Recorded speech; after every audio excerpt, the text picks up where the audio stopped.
अस्सलाम वालेकुम। Programme replay के साथ मैं हूं आपका होस्ट इमरान सिद्दीक। और पाकिस्तान सुपर लीग में जो लाहौर लैग था वो अब ख़त्म हो चुका है। कराची में अब जो है वो मैचेस शुरू होने हैं और कराची के मैचेस जो है आपको पता है 22 मैचेस नेशनल स्टेडियम कराची में खेले जाएंगे और 8 अप्रैल से ये सिलसिला जो है वो शुरू होगा। पहला मैच हैदराबाद और पेशावर ज़ल्मी के दरमियान होगा। हैदराबाद की टीम अभी तक खाता नहीं खोल सकी है पाकिस्तान सुपर लीग में। पेशावर ज़ल्मी ने 2 मैचेस खेले, एक जीता है और एक उनका बारिश से जो है वो वॉश आउट हुआ है। उसके बाद एक लंबे ब्रेक के बाद कराची किंग्स का भी मैच होगा होम टीम का पेशावर ज़ल्मी से ही। Back to back Peshawar Zalmi के 2 मैचेस हैं क्योंकि पेशावर ज़ल्मी अभी तक जो है वो सिर्फ 2 मैचेस के लिए पाकिस्तान सुपर लीग में। दीगर टीमें अगर हम देखते हैं तो 4-3 मैचेस वो खेल चुकी हैं। मुनीर हक साहब हमारे साथ मौजूद हैं आज के प्रोग्राम में। सबसे पहले वेलकम टू द शो। और पहला मैच कराची पे जो होने जा रहा है वो हैदराबाद का है और पेशावर ज़ल्मी का है। पेशावर ज़ल्मी अभी तक हारी नहीं है, हैदराबाद अभी तक जीती नहीं है। तो क्या समझते हैं, क्या कुछ हैदराबाद को तजवीज़ देंगे कि जिससे उनकी जो है वो जो कमज़ोरियाँ नज़र आ रही हैं पाकिस्तान सुपर लीग में, ख़ासकर उनकी बॉलिंग के अंदर, वो बेहतरी आए? और क्योंकि जीतना उनका इसलिए भी ज़रूरी है कि लीग जो है वो एक मज़ेदार होगी आखिर तक। अगर आपको नहीं पता होगा कि कौन सी टीमें जो है वो प्ले ऑफ में जा रही हैं तो फिर ही लीग का मज़ा बरकरार रहेगा। बहुत बहुत शुक्रिया इमरान। बिल्कुल आपने सही कहा, जब लगातार 3 मैच हारे हैं तो पहली फतह तो उनके लिए बहुत ज़रूरी है। और अब कराची आ जाएंगे तो कराची से हैदराबाद का फासला भी ज़्यादा नहीं है, तो एक तरह से होम ग्राउंड सूबे में आएगा। हाँ बिल्कुल सही। तो उनके लिए जीतना तो बहुत ज़रूरी है। बात ये है कि कुछ प्लेयर उनके जो उन्होंने लिए, अब साइम अयूब है वो परफॉर्मेंस नहीं दे रहे हैं, या माज सदाकत सिर्फ एक मैच में चले हैं, तो वो उनका फिर कप्तान का भी मानस लबशैन का आपको पता है कि मानस लबशैन ने टेस्ट ज़्यादा खेले, T20 कम खेले। T20 इंटरनेशनल तो उनका सिर्फ एक है, लेकिन ओवरऑल T20 भी देखें तो उन्होंने टेस्ट से ज़्यादा कम खेले हैं। तो उसकी वजह से भी वो चीज़ भी एक हमें नज़र आ रही है, तो उनको थोड़ा सा मैनेज करना होगा, देखना होगा। आप समझते हैं कि वो जो कैप्टन बनाया गया मार्नस लाबोशेन को, क्योंकि उनका कोई माजी नहीं है T20 की कैप्टनसी में, या बल्कि T20 क्रिकेट में भी उनका कोई इतना ख़ास मुस्तकबिल है नहीं, और ना ही उन्होंने पास्ट में कोई मैचेस खेले। तो बड़ी इंटरेस्टिंग चॉइस थी लोगों के लिए। नाम बड़ा है इसमें, नो डाउट, वनडे के अच्छे प्लेयर हैं, टेस्ट मैच के अच्छे प्लेयर हैं, लेकिन T20 में आप समझते हैं कप्तान बनाना उनको बेहतर फैसला था? मेरा ख्याल फैसला बेहतर तो नहीं था, लेकिन शायद ऑप्शन भी इतना उनके पास नहीं था। उन्होंने सोचा कि एक नाम है बड़ा, ऑस्ट्रेलिया से खेलते हैं, अब हम ऑस्ट्रेलिया से थोड़ा मरूब भी रहते हैं ना, तो उस वजह से इनको बना दी। लेकिन मैं देख रहा हूँ इनको शुरू में, तो मैंने पहले मैच में देखा इनको नॉलेज ही नहीं थी कि कौन सा प्लेयर कैसा है, जो बता दिया कि उस पर चला। अब थोड़ा थोड़ा शायद बेहतरी हो, लेकिन मानस लबशैन जो है कभी भी T20 का कोई असासा नहीं रहा है, T20 उनका कोई फेवरेट भी नहीं है, लेकिन जो उनको जिम्मेदारी दी गई है तो मेहनती तो हैं, कोशिश भी करते हैं सब अपनी जगह, लेकिन और प्लेयर्स को भी साथ देना। खुद ये भी अभी परफॉर्मेंस इनकी भी नहीं है ऐसी कोई कि जिसमें हम कह सकें, जैसे अगर दूसरा आप देखते हैं स्टीवन स्मिथ अपनी परफॉर्मेंस दे रहे हैं, कुछ और बैच में अच्छा खेल कर आए, बैच में अच्छा, यहाँ वो चीज़ हमें नज़र नहीं आई मानस लबशैन की। तो कप्तानी भी इशू है, और जिन खिलाड़ियों पर डिपेंड करते हैं उनका भी इशू है। अब आप देख रहे हैं साइम अयूब तो कब से फेलियर हैं, उनसे बड़ी इनिंग्स नहीं हो रही है। हालांकि लोकल प्लेयर्स में अगर हम देखते हैं तो Saim Ayub most expensive player हैं PSL के। 12.5 करोड़ आई थिंक इतने में उनको लिया गया है, बहुत बड़ी रकम उनको पर सर्व की गई है। उससे लेकिन माज सदाकत एक मैच में चले, वो बड़ा टैलेंट है उनमें सब है, लेकिन वो चीज़ नहीं आ रही है, तो उसको ज़रा सा देखना पड़ेगा। इसमें हैदराबाद की टीम में एक मसला ये भी, आप माज सदाकत हैं, साइम अयूब हैं, शर्जील खान हैं, ज़्यादातर जो है नौजवान प्लेयर हैं, हमाद हैं, उस्मान खान हैं और हसान हैं, ये ज़्यादातर नौजवान प्लेयर्स हैं। तो अगर आप पूरा इनका स्क्वाड पर नज़र डालते हैं तो लबुशैन और मेरे ख्याल है हसान के अलावा कोई आपको कैप्टनसी का ऑप्शन नज़र भी नहीं आ रहा है। इनके पास कुशाल परेरा हैं, लेकिन आई डोंट थिंक सो कि उनको कोई मौका दिया जाता। ज़्यादातर हाँ, लेकिन ज़्यादातर जो है इनका आप देखें कि अगर मोहम्मद अली को देखें या बैट्समैन को, आकिब जाए, जो बॉलिंग है इनकी वो भी इतना कोई तजर्बाकार नहीं है, और बॉलिंग बहुत ज़्यादा इस वक्त इनकी स्ट्रगल करती नज़र आ रही है। इनकी हार की वजह बॉलिंग तो है, लेकिन बैटिंग में भी इनकी परफॉर्मेंस ऐसी नहीं है कि बहुत ज़्यादा रन्स कर दिए हैं तो दूसरी टीम नहीं कर पा रही है, दोनों जगह स्ट्रगल करती नज़र आ रही है। तो ये सोचना होगा। बिल्कुल, हैदराबाद की जो आपने बॉलिंग का जिक्र किया, हैदराबाद का स्क्वाड भी हम देख लेते हैं क्योंकि थोड़ा सा चेंज भी होना है। ग्लेन मैक्सवेल ने भी आना है कराची लैग में, और कहा ही गया था कि ग्लेन मैक्सवेल जो है वो कराची लैग में अपनी टीम को ज्वाइन कर लेंगे, तो उससे बहुत जो है वो बूस्ट अप मिलेगा। एक अच्छे T20 के प्लेयर हैं। आप मार्नस लबोशेन को जो है वो कैप्टनसी में भी वो एक अच्छा जो है वो हेल्प आउट कर सकते हैं, करेंगे, तो बहुत उनके लिए बूस्टर भी होगा। और दूसरा ये कि ग्राउंड भी चेंज होगा, सुबह अपना हो जाएगा, उससे भी मुझे लगता है कि थोड़ा सा फ़र्क पड़ेगा, पड़ना चाहिए। मैक्सवेल अगर आ गए तो फिर बहुत फ़र्क पड़ जाएगा, क्योंकि ज़ाहिर है वो जिस तरह के प्लेयर हैं, अब उनकी भी असल में परफॉर्मेंस कोई इतनी अच्छी नहीं जा रही है पिछले दिनों से, लेकिन वो हैं बहुत बड़ा नाम, तो बहुत बड़ा है शॉर्टर फॉर्मेट का। तो अगर वो आते हैं किसी मैच में इनको क्लिक करना है, किसी मैच में क्लिक कर गए ना, माज सदाकत ने कोई इनिंग्स खेल दी या साइम अयूब ने खेल दी या मैक्सवेल आते हैं, उन्होंने एक इनको फतह मिल गई तो मेरा ख्याल है थोड़ा सा ट्रैक पर आ जाएंगे। लेकिन अभी तक मुझे जो हैदराबाद और रावलपिंडी की टीमें, इनमें वो चीज़ नज़र नहीं आ रही। इनको पहली फतह ज़रूरी है, बड़ी अशद ज़रूरत जिसे कहते हैं वो। बिल्कुल, जैसे हमने साइम अयूब का जिक्र किया है, एक सबसे एक्सपेंसिव प्लेयर है और हम सब जानते हैं, आप भी जानते हैं, क्रिकेट एनालिस्ट भी जानते हैं, साबिक क्रिकेटर्स भी जानते हैं कि वो एक टैलेंट तो है, उसमें शॉट एबिलिटी है, सारे शॉट्स हैं उसके पास, लेग साइड पे, ऑफ साइड पे, स्ट्रेट, हर जगह खेलने की सलाहियत वो रखते हैं। लेकिन क्या समझते हैं थोड़ा सा मेंटल ब्लॉक में चले गए, इंटरनेशनल में परफॉर्मेंस इतनी अच्छी नहीं थी, फिर कहा गया कि ड्रॉप कर दिया इनको वनडे से भी, T20 से भी, हालांकि ख़राब परफॉर्मेंस T20 में थी, वनडे से भी ड्रॉप कर दिया गया, तो थोड़ा सा प्रेशर आ गया इनके ऊपर, मेंटल ब्लॉक में चले गए। बिल्कुल सही कह रहे हैं, बिल्कुल प्रेशर है, क्योंकि जब तक इनकी एक बड़ी इनिंग्स नहीं होगी जो कॉन्फिडेंस इनमें नहीं आएगा। कॉन्फिडेंस की बहुत कमी है, जिस तरह से शॉट खेलते हैं, बाद शॉट ये खेल जाते हैं, इनको खुद नहीं पता होता, टेक्निकली बड़ी कमी नज़र आ रही है इनकी बैटिंग में। तो मेंटल ब्लॉक तो है, और जब तक आपका मेंटल स्ट्रेंथ नहीं आएगी आप में, वो चीज़ नहीं होगी। तो एक अच्छी हैदराबाद का चाहिए, हैदराबाद का स्क्वाड भी चल रहा है, साइम अयूब है, मार्नस लाबुशैन है, माज सदाकत है, उस्मान खान, इरफान खान नियाजी से बड़ी उम्मीदें, बड़े टैलेंटेड बैटर हैं। साद अली है, हमाद आज़म है जो कि पाकिस्तान से भी खेल चुके हैं, हसन खान है, लेफ्ट आर्म स्पिनर है, ऑलराउंडर है, मोहम्मद अली ने अभी तक इतनी अच्छी परफॉर्मेंस नहीं दी, आकिब जावेद ने नहीं दी, मैड्रिड ने इनकी अच्छी परफॉर्मेंस दी, शर्जील खान ने एक मैच खेला 50 स्कोर की, आसिफ महमूद हैं, रिजवान महमूद हैं, तैयब आरिफ हैं।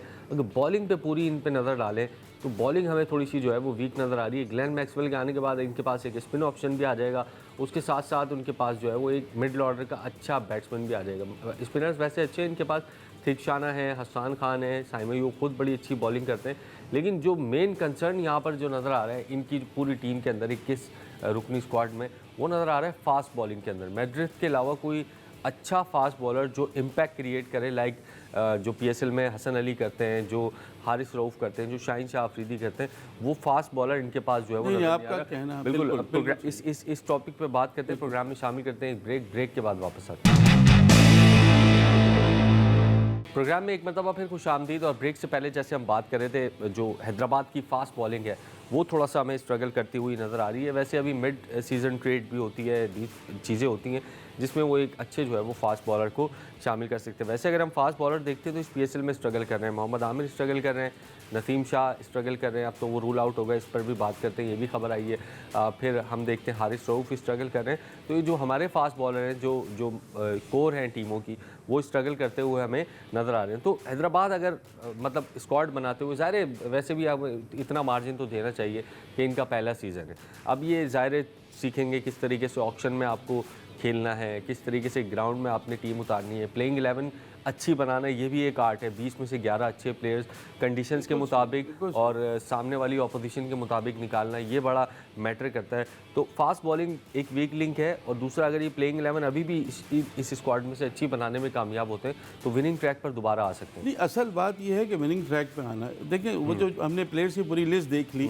उसमें से तो यही कुछ हमें नाम नज़र आते हैं। या तो बैट्समैन को ले लेंगे जिनको शायद अभी एक आध मैच ही या खेलें या नहीं खेलें, मोहम्मद अली नई परफॉर्मेंस दे रहे हैं, आकिब जावेद अपनी तरफ से कोशिश करते हैं, इनके पास इतना है नहीं, इन्हीं प्लेयर्स को लेकर चलना होगा, इन्हीं प्लेयर्स से जीतना होगा। बात यह है कि देखिए ना, कुशाल परेरा, उस्मान खान या नियाजी, इरफान, कोई भी नहीं चल रहा ना। कम से कम कुछ ऑलराउंडर भी हैं, आप बैटिंग तो करें, एक विकेट कीपर है, बैटिंग तो करें ना, बैटिंग करके कोई 200 का स्कोर तो करें सामने, 180 190 के। फिर चले इनके बॉलर अगर थोड़े कमज़ोर हैं तो उनको भी थोड़ा मौका मिलेगा।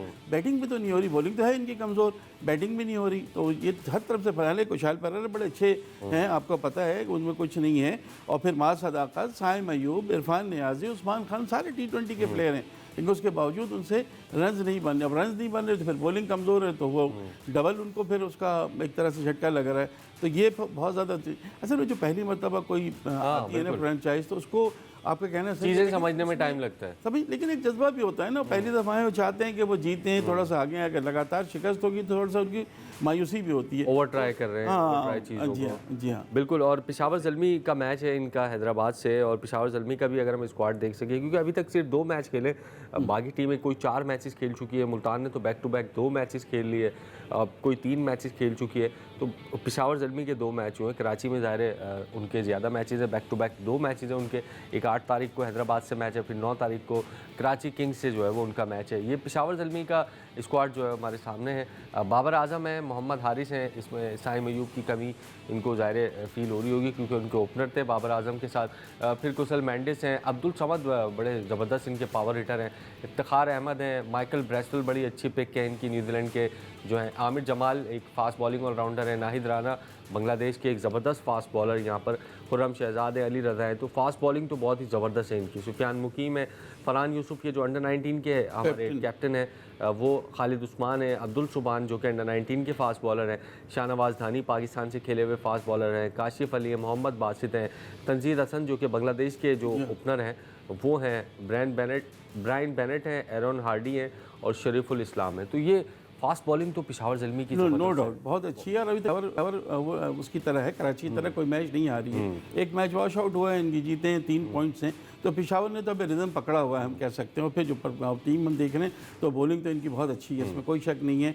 और स्पिनर में सुफियान मुकीम भी इनके पास हैं, तो वो चीज़ है। तो पिशावर को देखते हैं आगे। असल में इट्स टू अर्ली टू से कि अगर कोई मैच 3 टीम हार गई है तो बिल्कुल नहीं, ऐसा कुछ नहीं है। अभी बहुत अर्ली है। मुल्तान सुल्तान जो है वो जो जिस सीजन में टाइटल जीती थी उसके शुरू के 4 मैचेस हार गई थी। वही मैं आपसे कह रहा हूँ, शुरू के 4 मैचेस हारने के बावजूद वो ले जाते हैं। बिल्कुल आपने सही कहा। तो इट्स टू अर्ली टू से, लेकिन जो रिदम नज़र आ रहा है ना कुछ टीमों का, जैसे हैदराबाद है, रावलपिंडी है, वो चीज़ नज़र नहीं आ रही। शायद दूसरी टीमें ज़्यादा एक्सेल करते हुए नज़र आ रही हैं, तो ये देखना होगा। बिल्कुल देखना होगा। और कराची किंग्स का एक लंबा वक्फा आया था, 2 तारीख को आई थिंक उनका लास्ट मैच था, अब 9 तारीख को मैच खेला जाएगा। डेविड वार्नर और एडम जैम्पा जो कि छुट्टी पर चले गए थे, कुछ निजी मसरूफियात थी उनकी, उसकी वजह से वो अब टीम को जो है वो ज्वाइन कर लेंगे। कल जो है वो एक खबर आई कि यूएई के जो प्लेयर्स हैं वो भी कराची किंग्स को छोड़कर चले गए हैं। उनके क्रिकेट बोर्ड में जो है वो जी मोहम्मद वसीम और खुज़ैमा तनवीर 2 प्लेयर हैं यूएई के जो कराची किंग्स में। ये स्क्वाड हमारे सामने, डेविड वार्नर, रिजा हेंड्रिक्स ने ज्वाइन कर लिया है इनको।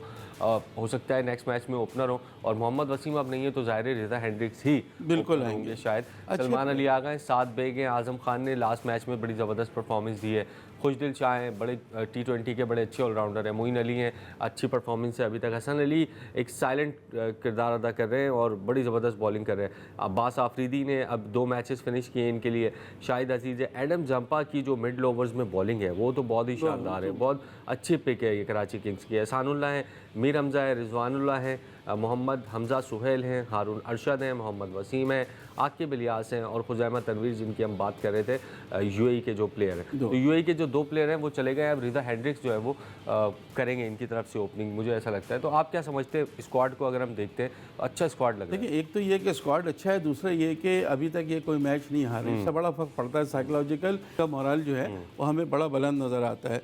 अब रिजा हेंड्रिक्स अगर आएंगे तो बस अच्छे प्लेयर हैं, आपको पता है कि उनका होना। सलमान अली आगा से भी आप उम्मीद रख सकते हैं कि वो किसी भी मैच में एक मैच में दे चुके हैं वो। साथ में एक नौजवान टैलेंट है, आज़म खान को मैंने बहुत अच्छी इनिंग्स खेली थी, ऑल्दो उनको 2-3 चांस मिले थे, तो अगर इस जैसे खिलाड़ी को चांस दे दिए तो फिर तो ये खतरनाक बन जाते हैं। पिछले मैच में हम इनको देख चुके हैं। बॉलिंग भी इनकी बहुत अच्छी है, इसमें कोई शक नहीं है। तो कराची किंग्स की जो फतवात का सिलसिला चल रहा है ना, वो अगर जारी रहता है तो फिर कराची किंग्स आसानी से थ्रू कर लेगी। बिल्कुल। और हमें ऐसा लगता है कि जो कोविड में उन्होंने एक लास्ट टाइटल अपना जीता था, उसके बाद से 2-3 साल फिर क्वालिफाई नहीं किए। पिछले साल जो है वो प्ले ऑफ में गए थे लेकिन फाइनल तक नहीं पहुंच सके। इस दफ़ा जो उनकी टीम बनी है, ऐसा लग रहा है कि कराची किंग्स की टीम बहुत आगे तक जाएगी। स्टार्ट भी बहुत अच्छा मिला है, प्लेइंग 11 भी बहुत अच्छी बन रही है। प्रोग्राम में शामिल करते हैं ब्रेक के बाद नसीम शाह जो है वो रूल आउट हो गए रावलपिंडी की तरफ से, और एक कंट्रोवर्सी भी उनके साथ हुई, फिर उसके बाद इंजरी हो गई, उनको जुर्माना भी हुआ उनके ऊपर। नसीम शाह पर भी बात कर रहे हैं, रावलपिंडी पर भी बात करते हैं ब्रेक के बाद। प्रोग्राम में एक मरतबा फिर खुशामदीद। और रावलपिंडी के लिए एक धचका है जो कि ऑलरेडी मुश्किलात का शिकार है पाकिस्तान सुपर लीग में। नसीम शाह जो उनके फास्ट बॉलर हैं और सबसे महंगी साइनिंग थे उनके, वो अब जो है वो तकरीबन अब हो सकता है नियर फ्यूचर का आ गया है कि हो सकता है 3 मैचेस, हो सकता है 4 मैचेस के लिए बाहर हो गए। इंजरी हुई थी उनको बॉलिंग कराते हुए, तो ये एक तो मुश्किलात में घिरे हुए, ऊपर से एक बड़ा धचका है इनके लिए। आई थिंक पहले ज़मान खान भी इनकी टीम में शामिल थे, वो भी रूल आउट हो गए थे। तो ये 2 जो बॉलर मतलब T20 के अच्छे बॉलर हम कंसिडर करते हैं इनको पाकिस्तान में, ख़ासतौर पर ज़मान ने जिस तरह से बिग बैश में परफॉर्मेंस दी है, डेथ ओवर में ज़बरदस्त बॉलर हैं, तो बड़ा धचका है पिंडीज का है। मेरे ख्याल थोड़ा सा मैं ये देख रहा हूँ कि उनकी परफॉर्मेंस थोड़ी डिटेरिएट होती है नज़र आई है मुझे, अगर हम बात करें इंजर्ड बॉलर की, क्योंकि एक जुर्माना भी इनको लग गया, बड़ा जुर्माना लगा, फिर मैच में भी वो परफॉर्मेंस उनकी वो बात नहीं है जो उनकी होती है। तो तो वो चीज़ मतलब शायद मुश्किल वक्त कह लें, कड़ा वक्त है उनके लिए, और अब इंजरी भी हो गई है तो थोड़ा तकलीफ ज़ाहिर है वो जो कंट्रोवर्सी हुई उसकी वजह से प्रेशर आया उनके ऊपर, उनकी टीम के लिए भी मुश्किल होगी, क्योंकि जाहिर है नाम बड़ा है, आप 4 ओवर्स तो कराते हैं, तो थोड़ा सा तकलीफ तो है उसमें। बिल्कुल। और ये ऑक्शन जो है, और रावलपिंडी का स्क्वाड भी चल रहा है, ये जो ऑक्शन में टीमें सिलेक्ट होती हैं उसके बाद अगर आपके 2-3 अहम प्लेयर चले जाएं तो फिर बड़ा आपको मुश्किल हो जाती है। मोहम्मद रिजवान है, उस्मान ख्वाजा ने ज्वाइन कर लिया इनको, आई थिंक नेक्स्ट मैच में अवेलेबल होंगे, और शाहजेब खान है, कामरान गुलाम है, डैरल मिचल बड़ी अच्छी साइनिंग है, सैम बिलिंग्स एक 50 स्कोर कर चुके हैं, अमाद भट्ट हैं, रिशाद हुसैन बांग्लादेश के स्पिनर हैं लेकिन स्ट्रगल कर रहे हैं यहाँ पे, मोहम्मद आमिर बहुत स्ट्रगल कर रहे हैं, नसीम शाह स्ट्रगल कर रहे थे, रूल आउट हो गए, जलाद खान है, यासिर खान ने पहली इनिंग्स अच्छी खेली थी, अब्दुल्ला फजल है, साद मसूद हैं, आसिफ आफरीदी हैं, रज़ाउल्ला है, आमिर खान है, डियान फॉरेस्टर है इनके पास, कॉल मैकॉन्ची है न्यूजीलैंड के। अच्छा, रिजवान की अगर हम बात करते हैं, बड़े अच्छे कप्तान हैं T20 में, नो डाउट, PSL में बड़ी अच्छी कैप्टनसी करते रहे, पाकिस्तान के लिए भी बड़ी अच्छी कैप्टनसी करते रहे, लेकिन जो लास्ट 10-12 मैचेस हैं मोहम्मद रिजवान के as a captain in PSL, उसमें से सिर्फ एक जीते हैं। पिछले सीज़न भी स्ट्रगल किया, यहाँ पर भी स्ट्रगल करते हुए हमें नज़र आ रहे हैं, तो इसकी क्या रीज़न है? मतलब क्या वो पाकिस्तान की T20 टीम से बाहर हो गए, इस वजह से उनके ऊपर कोई दबाव है, या फिर डेस्परेट है वो कुछ करने के लिए जिसकी वजह से कर नहीं पा रहे? नहीं, दबाव तो है। देखिए, उन्होंने पाकिस्तान का किसी भी का सेंट्रल कॉन्ट्रैक्ट भी नहीं लिया है, दबाव में तो खैर वो नज़र आ रहे हैं कई जगह से, और जब आप टीम में आपको लगे कि जी जगह है और आपको नहीं लिया जाए तो वो प्रेशर तो एक अलग होता है। लेकिन मुल्तान सुल्तान की अगर बात करें तो टाइटल भी जितवाया, 3 फाइनल खिलाए उन्होंने अपनी कैप्टनसी में, ठीक है, लास्ट में वो चीज़ नहीं थी, लेकिन उनसे अपनी परफॉर्मेंस भी नहीं हो रही। देखिए, जब आप आते हैं ना मैदान में, आपको जवाब देना होता है, खुद उनकी परफॉर्मेंस नहीं हो रही, कॉन्स्टेंटली वो फेल हो रहे हैं। और जब आपकी अपनी परफॉर्मेंस होती है तो कैप्टनसी के डिसीजन में भी एतमाद आता है आपको। बिल्कुल सही बात। जब आपकी अपनी परफॉर्मेंस नहीं होती तो फिर ज़ाहिर है आप फील्ड पर भी प्रेशर में नजर आते हैं। यही कहा जाता है ना कि कैप्टन जब तक ग्राउंड में है, दूसरे खिलाड़ियों को भी सहारा मिलता है, और ये तो बड़ा नाम है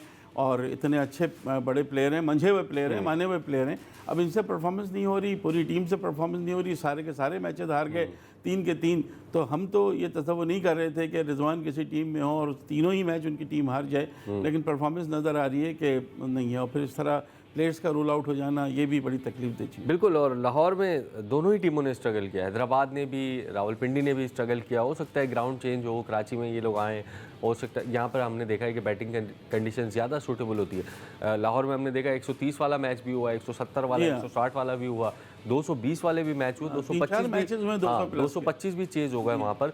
तो एक कह सकते हैं कि अनइवन कंडीशंस, कभी आपको बॉलिंग पिच मिल रही है, कभी आपको बैटिंग पिच मिल रही है, और हो सकता है कराची में भी ऐसा हो, क्योंकि एक पिच पर आप जब 3-3, 4-4 मैचेस खेलते हैं तो वो सडनली फिर आपको बॉलर्स को हेल्प करना जो है वो शुरू हो जाती है। तो 22-22 मैचेस हैं, ज़ाहिर है एक पिच पे 3-3, 4-4 मैचेस तो होंगे ही, तो बॉलर्स को भी लग रहा है कुछ ना कुछ मिलेगा यहाँ कराची में भी। बिल्कुल सही है, बिल्कुल सही है। देखिए, कराची का अगर आप बात करेंगे तो कराची में बैटिंग विकेट भी हो सकती है, थोड़ा सा बॉलर इब्तिदा में तो बैटिंग होगी, बिल्कुल होगी, लेकिन बात यह है ना कि आपकी टीम का है कि डायरेक्शन क्या है, आप किस माइंड से खेल रहे हैं। क्राउड नहीं है, शायद वो मज़ा इस दफ़ा PSL में नहीं है जो हमेशा होता था। आप देखें वो जज्बा आम आवाम भी उतना शायद उससे नहीं देख रही, तो ये सारी चीज़ें लाने के लिए उस वक्त होगा जब अच्छे मैचेस होंगे, टीमें अच्छा खेलेंगी कराची में। और अब तो ज़्यादा रिस्पॉन्सिबिलिटी इस वजह से कि क्राउड नहीं आ रहा, तो जो टीवी के ऑडियंस है उसको आपने ज़्यादा से ज़्यादा एंटरटेन करना है। ये बहुत अच्छी बात की, 100% इस बात पे इत्तेफाक है कि अब आपके लिए टीवी ऑप्शन है ना, आप टीवी में लोगों को अट्रैक्ट उसी सूरत में करेंगे ना। अगर आपके पास नहीं है, आप परफॉर्मेंस, अगर खिलाड़ी हमें जज्बे से खेलते हुए नजर नहीं आएंगे, लेकिन अगर खिलाड़ी भुगताने के लिए खेल रहे हैं तो फिर कैसे कोई चीज़ को वो होगी। तो ये चीज़ हमें कराची में शायद डिफरेंट हो जाए, अल्लाह करे। आपने बिल्कुल सही किया, लाहौर में तो बैटिंग भी थी, ज़्यादातर बैटिंग विकटें थी, लेकिन बॉलर्स को भी बड़ी मदद मिली। तो ये चीज़ें हैं जिसकी वजह से इसको देखना होगा। कराची में होप्स हो कि डिफरेंट हो जाए, लोगों का इंटरेस्ट और बढ़ जाए और ये चीज़ बेहतर नज़र आए। बिल्कुल। प्रोग्राम में शामिल करते हैं एक ब्रेक के बाद वापस आकर जितने भी प्लेयर्स मीडिया टॉक कर रहे हैं, जितने भी कोचेस मीडिया टॉक कर रहे हैं, वो फैंस को मिस कर रहे हैं पाकिस्तान सुपर लीग में, कि फैंस जो होते हैं वो आपका 12th मैन होते हैं, और वो नहीं है तो ग्राउंड में जो है वो इतना मज़ा नहीं आ रहा खेलने में। फैंस क्यों नहीं है, कब तक आ सकते हैं, क्या चांसेस हैं पाकिस्तान सुपर लीग में दोबारा फैंस की वापसी के, इस पर बात करते हैं एक ब्रेक के बाद। प्रोग्राम में एक मरतबा फिर खुशामदीद। और हम जैसे बात कर रहे थे पाकिस्तान सुपर लीग में कि फ़ैन्स नहीं है, इस मरतबा मज़ा नहीं आ रहा। मुनीर भाई, अभी हम देख रहे हैं कि फैंस नहीं है ग्राउंड में। एक तरफ तो हम पेट्रोलियम मसनूआत, एनर्जी जो क्राइसिस है उसको मतलब उस पर काबू पाने की कोशिश कर रहे हैं, लेकिन दूसरी तरफ हम देखते हैं तो करोड़ों रुपए का नुकसान भी हो रहा है। एक तरफ हम बचा रहे हैं एनर्जी क्राइसिस, दूसरी तरफ जो फैंस आते हैं ग्राउंड में, रेवेन्यू जनरेट होता है, ह्यूज अमाउंट होती है वो एक, उससे वो करोड़ों का नुकसान भी हो रहा है। तो एक तरफ फ़ायदा एक तरफ नुकसान, तो ये आप समझते हैं कि अगर 10%, 20%, 30% फैंस को अगर इजाज़त दे दी जाती और थोड़ा सा एक माहौल भी बन जाता फैंस का, दूसरा ये कि जो नुकसान फ्रेंचाइजीज़ को हो रहा है, पीसीबी को हो रहा है, उस पर भी काबू पाया जा सकता है। नहीं, आपकी बात सही है, लेकिन चूंकि गवर्नमेंट ऑस्टेरिटी मेजर्स का अनाउंस कर चुकी है कि आप सादगी अपनाएं, तो उसको कम से कम उसकी कोशिश ये नहीं होगी कोई ऐसी चीज़ करने का जिस पर बात आए। वो आपकी बात सही है, पाकिस्तान क्रिकेट बोर्ड पहले ही कह चुका है कि जो भी रेवेन्यू लॉस हो रहा है क्राउड की वजह से वो खुद बेयर करेंगे।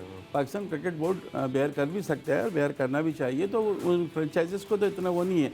लेकिन जो अट्रैक्शन पीएसएल का है वो क्राउड है, क्योंकि वो जो सीटियाँ बचती हैं और वो जो खेल जमता है और वो जो स्टेज सजता है वो एक अलग उसका होता है, उसको तो बिल्कुल मिस कर रहे हैं। चार में एक फेस्टिवल की तरह सेलिब्रेट होता है वो यहाँ पे। फेस्टिवल की तरह। अब वो क्या करें, अब वो कुछ चीज़ें कभी कभी ऐसी होती हैं जो हालात हैं इस वक्त उनको देखते हुए, और अभी हालात का पता भी नहीं है कि किस तरफ जा रहे हैं। अल्लाह करे ये बेहतरी हो जाए जिस तरह चीज़ें चल रही हैं, तो फिर ये शायद कभी हम देख सकते हैं। हो सकता है इसी पीएसएल में हमें कुछ चीज़ें नज़र आ जाएँ, कोई क्राउड नज़र आ जाए। ये फिलहाल तो ज़रा मुश्किल लग रहा है। अच्छा, कराची किंग्स और लाहौर कलंदर्स, पेशावर ज़ल्मी, हैदराबाद और अब कोयटा ग्लैडिएटर्स की टीम भी कराची पहुंच गई, अपने मैचेस कराची में खेलेगी। आज गया था, कल से जो है वो कराची में मैचेस का सिलसिला शुरू हुआ। कोयटा की भी थोड़ी सी स्ट्रगल करती हुई हमें नज़र आ रही है। बैटिंग लाइन ख़ास तौर पे अगर मैं बात करूं, बॉलर्स में भी अबरार और उस्मान तारिक को देखते हैं तो जो उम्मीद उनसे की जाती है कि जिस लेवल पर वो डिलीवर करेंगे, उस लेवल पर वो डिलीवर नहीं कर पा रहे। स्क्वाड भी चल रहा है और उनकी जो कमज़ोरियाँ, ये ज़रा ये बताइएगा कि 4 मैच से 3 मैच ये हार चुके हैं। देखिए, कमज़ोरियों की तो मैं आपको सिंपल बताऊं कि एक प्लेयर है Khawaja Nafay, wicket keeper batsman, जिनको 6.5 करोड़ में लिया था। उस वक्त ये लग रहा था कि डिसीजन सही है, बड़े अच्छे, लेकिन उनके 4 मैचेस में 39 run, total failure. Usman Tariq जो वर्ल्ड कप में ऐसे बॉलर हवा बने हुए थे, उनकी अभी तक 2 विकेटें। अबरार की ठीक है 6 विकेटें हैं, लेकिन शायद वो इम्पैक्ट क्रिएट नहीं कर पा रहे हैं। तो ये देखें, फिर उनके बाद एक सऊद शकील ने 150 बना दी, या हसन नवाज ने 1-2 थोड़ा सा कर दिया। तो एज अ टीम जो है वो परफॉर्म करते हुए नज़र नहीं आ रही ना। फिर सऊद शकील ने कोशिश की अपने तौर से, आखिरी मैच में 50 बना दिए कि भाई हम कुछ कर लें, थोड़ा सा देख लें, लेकिन नहीं है। उनकी बॉलिंग और फिर ख्वाजा नाफे का ना चलना, दोनों स्पिनर्स का, हम तो ये सोच रहे थे जिस वक्त डिसीजन तो सही था उस वक्त कि भाई अबरार को भी ले लिया, उस्मान तारिक को ले लिया, इनके पास तो सबसे मजबूत बड़े स्पिनर्स आ गए कोयटा में। ख्वाजा नाफे भी ऐसे लग रहा था कि बड़ा अच्छे हैं, लेकिन ये तीनों चुके नहीं चल पा रहे हैं। अब अबरार को एक हद तक हम कह सकते हैं कि अभी भी टॉप 3 बॉलर्स में, इकॉनमी भी ठीक है, लेकिन अफसोस हुआ उस्मान तारिक पे, ख्वाजा नाफे पे, फिर और उनके पास जो प्लेयर हैं वो भी कुछ परफॉर्मेंस नहीं। तो ये बहुत ज़्यादा देखना हो, 4 में से 3 मैचेस का हारना, इसका मतलब है कि ये एक डिफ़िकल्ट साइन है इनके लिए। और कैप्टनसी भी एक इंटरेस्टिंग चॉइस थी, क्योंकि सऊद शकील जो है वो लास्ट सीजन में फाइनल में लेके गए थे इनको, ऑलमोस्ट फाइनल जीत गए थे। वो तो सिकंदर रजा ने बहुत अच्छा लिए, लेकिन वो सऊद शकील डिज़र्व तो करते थे। लेकिन क्या आपको लगता है कि वो उस तरीके से टीम को जेल कर पा रहे हैं जिस तरीके से सरफराज किया करते थे और जो एक्टिव रहा करते थे फील्ड के ऊपर, डांटते भी थे, प्यार से भी समझाते थे, वो किरदार अदा कर रहे हैं? और सरफराज अभी है भी नहीं, क्योंकि पीसीबी ने उनको मना कर दिया है। डायरेक्टर थे वो, स्क्वाड में होते तो ज़ाहिर है बेहतर होता, क्योंकि प्लेयर्स को बहुत अच्छे तरीके से समझते हैं। नहीं, बिल्कुल। देखिए, कोयटा ने जो 10 के 10 सीज़न खेले, हमेशा एक किरदार तो रहा है। फिर 2019 में टाइटल भी जितवाया कोयटा को। मुझे याद है मोहम्मद हसनैन फाइनल के मैन ऑफ द मैच थे, बड़ी अच्छी बॉलिंग की थी। उसके बाद वो भी डिटोरिएट होते गए, उनकी भी परफॉर्मेंस नहीं आई।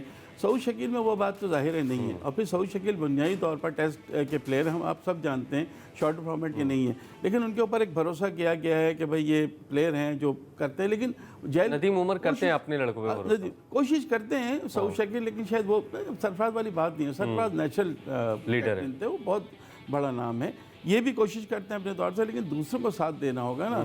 अगर एक मैच में हसन नवाज चलते हैं तो दूसरे मैच में फेल ख्वाजा नाफे चल नहीं रहे, ब्राइली रूसो हैं, टॉम करन की भी वो बात हमें नज़र नहीं आ रही। ब्राइली रूसो का भी मुझे लगता है लास्ट सीजन होगा पीएसएल का। अब मुझे ख्याल है इनको नहीं होगा, थे बिल्कुल ही आउट ऑफ फॉर्म है ना। हालांकि मैं देख रहा था कि जो टॉप रन बनाए जिन्होंने, उसमें तीसरा या चौथा नंबर है इनका। बहुत ज़्यादा रन बनाए, लेकिन अब ये कॉन्स्टेंटली फेल हो रहे हैं। आपका कहना बिल्कुल सही है, मुझे नहीं लगता कि ये परफॉर्मेंस रही तो अगले सीज़न में कोई इनको पिक करेगा। चलें, कल जो है वो मैच हैदराबाद का है और ज़ल्मी का मैच है। आपको क्या लगता है हैदराबाद की टीम कमबैक कर पाएगी? कराची के ग्राउंड पर अपने सूबे में पहली मरतबा खेल रहे हैं। यार कोशिश तो वो करेंगे, लेकिन हैदराबाद की जो परफॉर्मेंस चल रही है ना, अब आप किससे, आप या तो आप साइम अयूब से तवक्को रखें या माँ सदाकत से रखें, या आप किससे रखेंगे? उनके कप्तान से रखें, किसी से तो रखें। बॉलिंग उनकी है नहीं, हम पहले बात कर चुके हैं, बॉलिंग में बात नहीं, उनको बैटिंग से ही जितवाना होगा। तो अच्छी बैटिंग और T20 में कहा जाता है बॉलर्स विन यू मैचेस। हाँ। अभी तो लाहौर कलंदर्स का अगर हम रिकॉर्ड देखते हैं, कराची किंग्स का देखते हैं, तो बेहतर इसलिए हो रहा है कि उनकी बॉलिंग जो है वो परफॉर्म कर रही है। जब तक आपकी बॉलिंग परफॉर्म नहीं करेगी, और ये एग्जाम्पल हमने देखी भी कि हैदराबाद की टीम ने 225 रन बना दिए, बिल्कुल, और उसके बावजूद वो मैच हार गए। तो आपके पास बॉलर नहीं होंगे तो आप 250 भी कर देंगे तो आप हार जाएंगे। बिल्कुल सही कह रहे हैं, लेकिन सबसे पहले आपको ज़रूरी है कि आप एक बड़ा स्कोर करें ताकि कुछ आपके पास हो। लेकिन अगर आपकी बैटिंग भी नहीं होगी और बॉलर भी कमज़ोर है तो फिर तो कोई चांस नहीं है। अभी तक तो लगता है कि पेशावर का एज होगा, लेकिन अल्लाह करे कि हैदराबाद की टीम आए, कोई मैच जीते ताकि थोड़ा सा मज़ा आए। वरना इस तरह एक टीम मैच हारती रहेंगी, दूसरी जीतती रहेंगी, तो फिर वो चीज़ नहीं रहती, बिल्कुल मुकाबले वाली फजा नहीं रहती। बिल्कुल, जो हम PSL 11 में बात कर रहे थे कि 8 टीमें होंगी, उसमें से 4 जाएंगी। तो अगर इस तरीके से होगा, रावलपिंडी और हैदराबाद इस तरीके से क्रिकेट खेलेंगे तो फिर ऑब्वियस हो जाएगा। हाँ, ऑब्वियस हो जाएगा कि ये 2 टीमें बाहर हो रही हैं, और फिर वही होगा कि 6 में से 4 जो है वो प्लेऑफ के लिए क्वालिफाई करेगी। उम्मीद है कि हैदराबाद की टीम भी कमबैक करे, पिंडीज़ की टीम भी पाकिस्तान सुपर लीग में कमबैक करे, ताकि कंपेटिटिवनेस आए इस पाकिस्तान सुपर लीग में। कराची लेग कल से शुरू होगा, 22 मैचेस हैं, क्वालिफायर भी हैं यहाँ पे, फिर जो एंड के मैचेस हैं वो लाहौर में खेले जाएंगे, फाइनल भी लाहौर में खेला जाएगा। सो उम्मीद है कि कराची के मैचेस अच्छे होंगे, लाहौर से भी अच्छे मैचेस होंगे, और टीमें जो है वो अच्छा मुकाबला करेंगी, खासतौर पर जो नई टीमें शामिल हुई हैं। प्रोग्राम का वक्त ख़त्म हुआ है, कल एक और प्रोग्राम के साथ आपकी खिदमत में हाजिर होंगे। तब तक के लिए अल्लाह।